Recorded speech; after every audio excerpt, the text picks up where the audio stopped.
I try really hard not to be one of those people who majors in minor things. You know, who makes a big deal out of nitpicky details. I prefer to focus on the spirit and the heart and the essence of something. But after a long period of discernment, I've come to the conclusion that I just can't stay silent any longer. The word Mass, as in the celebration of the Eucharist, the divine liturgy, Holy Mass, that word is spelt with a capital M. Here's the thing. Nowadays, schools and churches and youth ministries and dioceses and everyone really is always trying to evidence and share about what they're doing when it comes to prayer and liturgy and the Catholic life and mission of their communities. It's a wonderful witness to the faith and it's great to see. But it does mean that more and more in the social media sphere, I'm seeing the word Mass spelt with a lowercase m.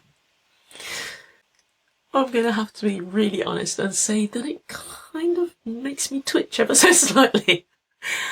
I don't know if it's because I'm just on the lookout for it now, but it seems like it's becoming more and more prevalent. So I've decided to just stick my neck out there and take a moment to reflect on the word Mass and what it really means. Now, I'm well aware that the way we use language has changed, it's evolved, and social media and instant messaging apps have been a major catalyst, I think, in that evolution. These days, we write for brevity and speed, and not for the sake of flowing prose and perfect grammar. Most of us are just resigned now to the demise of the apostrophe and punctuation and capitalisation in general.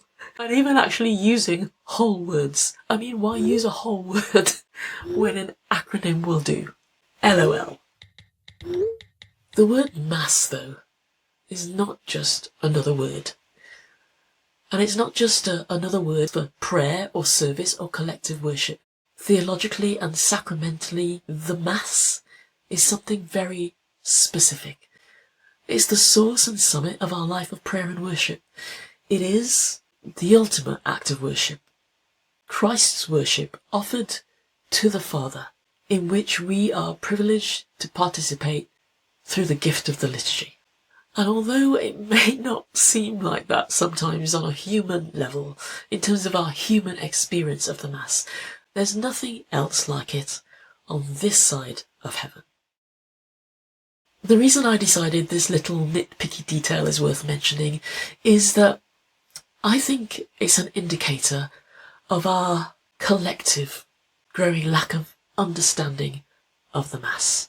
And the need to address that is one of the many reasons why formation is one of the main priorities of our work and ministry. And I mean real experiential, encounter-led formation and mentoring, not just information. Information about the Mass is not in short supply. You can just Google that.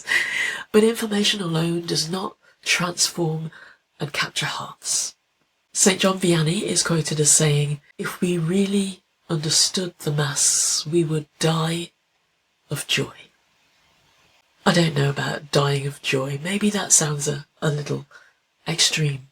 But I do know that if we really understood the Mass, we would, at the very least, always spell it with a capital M.